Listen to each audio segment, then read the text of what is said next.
Well, good morning, everyone. It's Wednesday morning, and we're going to be in Psalm 5.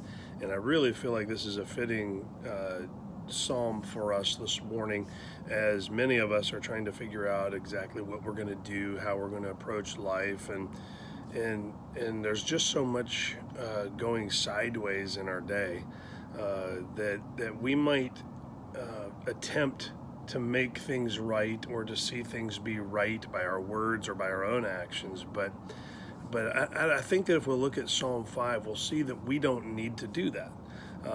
That our strength is found in being on God's side, who has already promised to handle all the wickedness that we see. And so let me just read this to you.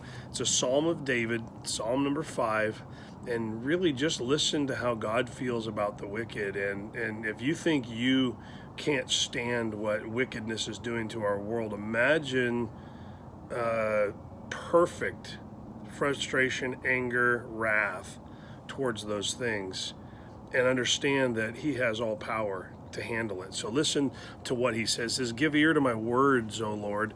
Consider my meditation. Hearken unto the voice of my cry, my King and my God, for unto thee will I pray. My voice shalt thou hear in the morning. O Lord, in the morning will I direct my prayer unto thee and will look up." Isn't that a powerful statement? It's an acknowledgement that we are not God and that we can't control the things around us when we determine to look up.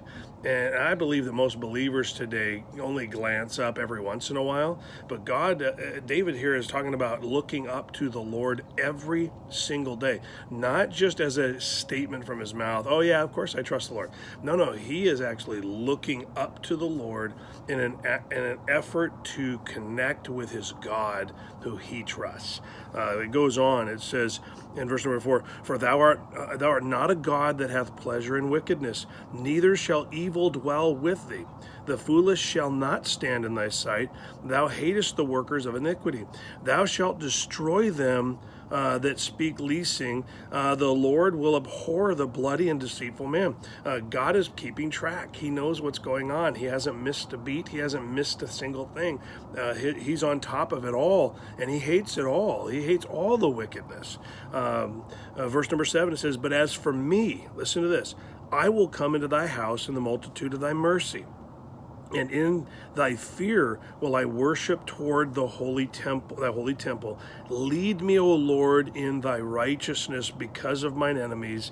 Make thy way straight before my face." Did you hear that? Because we have enemies, David says, I have enemies. I am going to be right with the Lord. In fact, I'm going to be more worried about being right with the Lord than making sure my enemies pay. And right now, I think we've lost sight of that. I think we're so interested in seeing wickedness overthrown that we're too busy working on how we're going to tell everybody how wrong they are instead of looking to the Holy One in worship.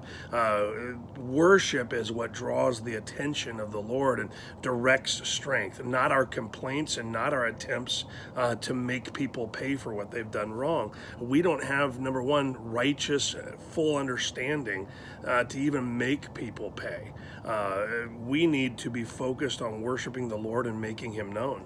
He goes on, he says, "For there is no faithfulness in their mouth. Their inward part is very wickedness, and their throat is an open sepulchre. They flatter with their tongue. Destroy them, thou them, O God. Let them fall in their own counsels, and let them cast them out in the multitude of their transgressions, for they have rebelled against thee." Listen to this. "But let all those that put their trust in thee rejoice. Let them ever shout joy, because thou defendest them. Let them also that love thy name be joyful in thee. For thou, Lord, wilt bless the righteous. With favor wilt thou compass him with a shield." Did you catch that? Two or three times there, he says, hey, look, if we will trust in the Lord, we should actually have an outflowing of rejoicing. We're not worried about things. We know how it ends. We can trust the Lord that he is working a plan and that he's using us to work that plan. And our responsibility is worship and rejoicing. Now, that doesn't mean going out and having a good time and pretending like the world isn't burning. No, that's not it at all. I think that's what half the Christian family is doing right now. They're out rejoicing and living it up as if the world's not burning. But God says, no, no, no. When you see the world start to turn this direction, double down on your worship of me. Spend time with me. Let my spirit flood into you and rejoice your soul. That's what we need. And so I hope that you will concentrate on that this morning, that it will frame the rest of your week. Have a great day.